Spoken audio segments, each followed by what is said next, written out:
새해 다짐 중에 빠지지 않는 항목이 바로 다이어트죠. 짠! 펜 형태로 생겼어요. 싹센다도 아무나 처방할 수는 없어요. 분들에게만 처방이 가능합니다. 약들이 약값이 굉장히 고가이거든요. 세상에 부작용이 없는 약은 없습니다. 싹센다에 대해서 자세히 알려드릴게요. 안녕하세요. 가정의학과 전문의 민혜연입니다. 2023년 새해를 맞이한 게 엊그제인 것 같은데요. 벌써 2월 중순을 향해서 가고 있네요. 시간이 정말 빠르죠. 지금쯤 되면 우리가 새해에 세웠던 새해 결심들 정말 잘 지키고 있는지 점검이 필요한 시점인데요. 여러분들은 새해에 어떤 계획들을 세우셨어요? 또 한 달 이상 지금까지 잘 지키고 계신가요? 많은 분들의 새해 다짐 중에 빠지지 않는 항목이 바로 다이어트죠. 사실 저의 올 한 해 새해 목표 중에 하나도 다이어트거든요. 매년 건강한 다이어트를 목표로 하는 것 같아요. 하지만 이 다이어트, 흔한 목표이기는 하지만 결코 쉬운 목표는 아니죠. 이 다이어트의 성공을 위해서는 꼭 필요한 것이 식이 조절이고, 이 식이 조절을 위해서는 식탐을 잘 조절해야 되는데 이게 쉽지가 않거든요. 특히 식이 습관이 나쁠수록 식탐을 조절하는 건 더 어렵습니다.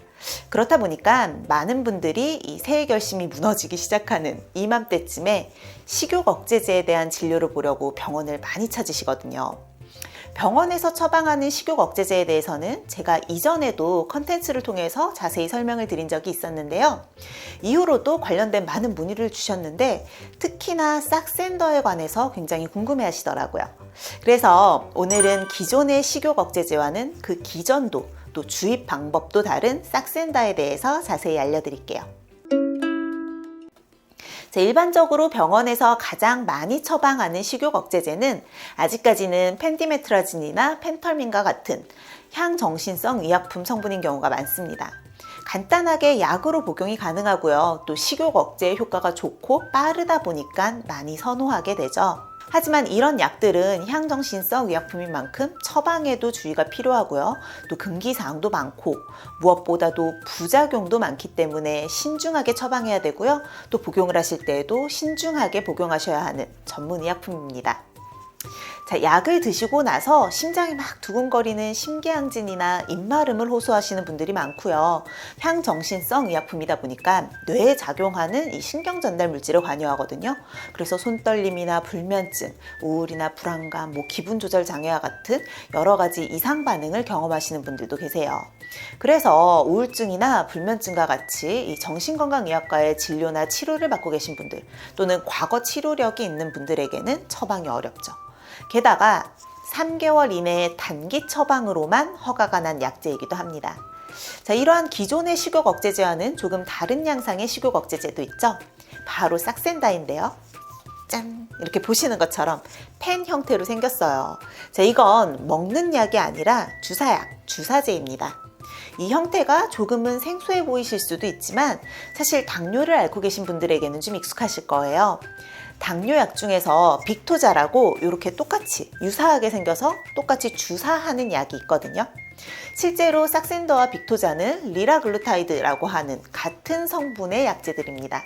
즉 싹센다는 비만약으로 인정받기 전에 이미 당뇨약으로 두루두루 사용되던 성분이라는 거죠. 만성질환인 당뇨의 치료제인 만큼 싹센다도 장기 처방 또 장기 사용이 가능합니다. 물론 이 장기 사용이 가능하다고 해서 10년, 20년을 사용하지는 않고요. 최대한은 3년, 일반적으로는 한 1년 정도의 사용을 권장하고 있죠. 자, 기존에 이 펜탈민과 같은 식욕 억제제는 뇌에 작용을 해서 식욕을 관장하는 신경 전달 물질의 전달에 관여를 한 것이라고 하면 싹센다는 뇌가 아니라 위장관 호르몬의 작용에 관여를 합니다. 위장관에서 나오는 GLP-1이라고 하는 글루카곤 유사 펩타이드의 수용체에 작용을 하는데요. 쉽게 말하면 위 배출을 좀 느리게 하고 음식물 섭취도 감소시켜서 체중 감량을 도와주는 원리인 거죠. 자, 그렇다 보니까 이 싹센다도 부작용이 아예 없는 건 아니에요. 위장관의 운동이 저하되니까 속이 좀 메스꺼리는 오심을 느끼기도 하고 속에 더부룩함을 느끼시는 분들도 계시고요. 구토나 설사, 변비와 같은 증상이 동반되기도 합니다. 자, 대부분 심각한 부작용은 아니고 이 싹센다를 1, 2주 이상 지속해서 맞으면 적응이 되면서 사라지는 경우가 많아요. 하지만 지속하기 어려운 불편감이 계속 동반된다면 당연히 의사의 진료를 다시 받으시는 것이 좋겠죠. 자, 싹센다는 주사로 주입을 하기도 하고 또 용량의 조절까지도 필요하기 때문에 의사의 진료를 최대한 자세하게 받고 또 주입 방법이나 주입하는 그 스케줄에 대한 교육도 잘 받으시는 것이 좋거든요. 주사 방법은 피하 주사인데 주로 복부에 주사하는 것을 권해드려요. 자, 이 아랫배가 가장 안전하면서도 또 통증이 가장 적은 부위거든요. 자, 싹센다는 이렇게 펜 모양으로 구성이 되어 있고요. 펜을 딱 열면 앞부분에 약물에 남은 용량을 보고 이렇게 주사 바늘을 일회용으로 낄 수 있는 곳이 있어요. 뒤쪽에 다이얼이 있는데 이 다이얼 잘 보시면 이렇게 돌려가면서 용량을 조절을 하실 수가 있습니다. 0.6 이게 초기 용량이고요. 더 돌리면 1.2 1.8 이렇게 조절이 되는데 뒤에 있는 하얀 버튼을 누르면 저절로 다이얼이 다시 돌아가면서 주입되는 속도나 주입되는 양도 확인할 수가 있어요. 그래서 이렇게 0까지 딱 도달을 하게 되는 거죠. 제일 처음에 주입을 하실 때는 일단 이 일회용 주사 바늘을 앞쪽에다 돌려서 끼우시고요. 처음엔 에어를 빼줘야 돼요. 그래서 0 다이얼 바로 밑에 점점점이 있는 곳에 맞춰주세요. 그리고 반복해서 버튼을 눌러주게 되면 여러 차례 하면 바늘 끝에 액이 모이거든요. 그래서 그때부터 주입을 시작하시면 됩니다. 제일 처음에는 0.6으로 맞춰주시고요. 이제 손가락으로 꼬집어서 지방을 모은 후에 그대로 90도 각도로 찔러주시면 돼요. 이 상태에서 다이얼을 누르면 다이얼이 돌아가면서 다 주입이 됐다라고 0으로 돌아가게 되면 2초에서 3초 정도 기다렸다가 그대로 빼시면 됩니다. 자, 호르몬의 작용을 하잖아요. 호르몬은 우리 몸에서 균형이 굉장히 중요한 만큼 무턱대고 좋은 효과를 위해서 높은 용량으로 사용하시면 안 됩니다.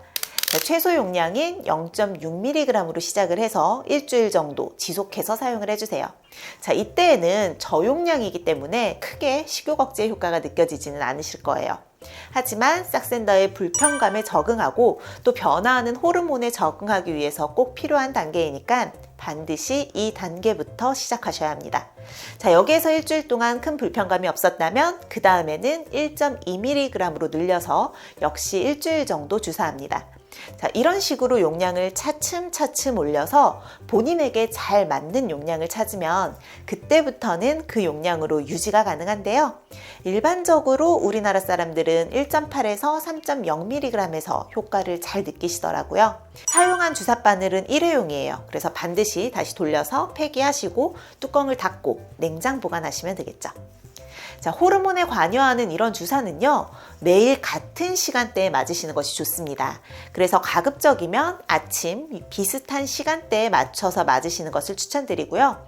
내가 일이 있어서 일주일 이상 주사를 중단하셨다면 다시 맞으실 때는 처음처럼 0.6mg부터 시작해서 서서히 용량을 올려가시는 것이 좋습니다. 주사하는 부위에 통증이 생기거나 가려움증, 발적과 같은 현상들이 발생할 수 있는데 이건 비교적 흔한 반응이기 때문에 크게 걱정하실 필요는 없어요. 보통 며칠 정도 지나면 사라지지만 만약에 며칠이 지났는데도 증상이 개선이 되지 않고 오히려 악화한다면 이건 알레르기일 수도 있거든요. 그래서 그럴 때는 처방한 의사의 진료를 다시 받아보시는 것이 좋겠습니다. 당연한 말이지만 싹센다도 아무나 처방할 수는 없어요. 비만하신 분들에게만 처방이 가능합니다. 초기 체질량 지수가 30kg/제곱미터 이상의 고도 비만의 환자이거나 또는 한 가지 이상의 체중 관련 동반 질환, 예를 들면 이형 당뇨나 고혈압 같은 질환이죠. 자, 이런 질환이 있으면서 체질량 지수가 27kg/제곱미터 이상인 경우, 그러니까 어느 정도 위험 인자가 있는 비만 환자의 경우 처방이 가능해요. 정상 체중이신 분들은 관련된 연구가 없기 때문에 이런 걸 함부로 주사하시면 예기치 못한 부작용이나 불편감이 발생할 수 있어서 처방받지 않으시는 것이 좋습니다. 자, 싹센다는 갑상선 암 중에서도 수질암의 가족력이 있거나 이 수질암을 진단받으신 분은 금기이기 때문에 주의하셔야 돼요. 일반적인 갑상선암은 대부분 유두암이 많은데 이 유두암 말고 수질암인 경우가 금기입니다. 또 다발성 내분비 선종증 환자나 임산부도 금기이니까 주의가 필요하겠죠. 최근에는 이 미국에서요, 싹센다와 같은 GLP-1 계열의 당뇨약인 세마글루타이드 성분을 이용한 약이요, 당뇨뿐만 아니라 비만 치료제로 FDA 승인을 받아서 환자들에게 쓰이고 있거든요. 위고비라고 하는 약인데 이 약의 경우는 임상시험을 한 결과 한 15에서 17% 정도의 굉장히 높은 체중 감소율을 보이는 데다가 주입 방법이 매일매일 하실 필요가 없어요. 일주일에 한 번만 맞으시면 돼서 미국 비만약 시장에서 빠르게 급부상하고 있거든요. 또 GLP-1뿐만 아니라 또 다른 호르몬인 GIP라고 하는 호르몬이 있는데요. 포도당 의존성, 인슐린을 분비하는 폴리펩타이드예요. 자, 이렇게 두 가지 호르몬에 이중작용하는 약물도 작년 5월 당뇨병 치료제로 미국 식품의약품의 허가를 받았다고 해요. 자, 이렇게 싹센더와 굉장히 유사한 약물들이 최근 들어서는 시장에서 점점 더 위세를 떨치고 있죠.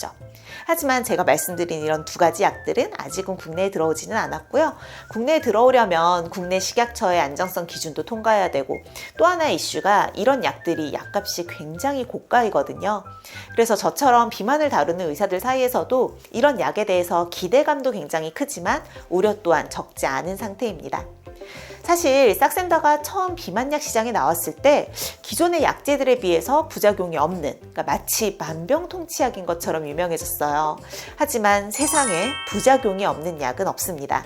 반드시 처방받으시기 전에 의사와 충분한 상담을 받으시고 현재 상태뿐만 아니라 과거의 병력, 가족력까지 확인해서 신중하게 처방을 받으시는 것이 좋겠고요. 또 중간중간에도 진료를 꾸준히 보시면서 용량도 결정하고 부작용에 대한 팔로업 진료까지도 받으셔야 합니다. 또 다이어트는 이렇게 식욕 억제제에만 의지했다가는 중단 후에 요요가 오기가 쉽거든요. 그래서 단순히 식욕 억제제만에 의지해서 진료를 보시는 게 아니라 평소에 체중 관리와 식이 관리까지도 꾸준히 상담해 줄 수 있는 의사와 정확한 진료를 받으시는 것을 추천드립니다. 오늘 내용 도움이 되셨다면 구독과 좋아요, 알림 설정까지 꼭 해주세요.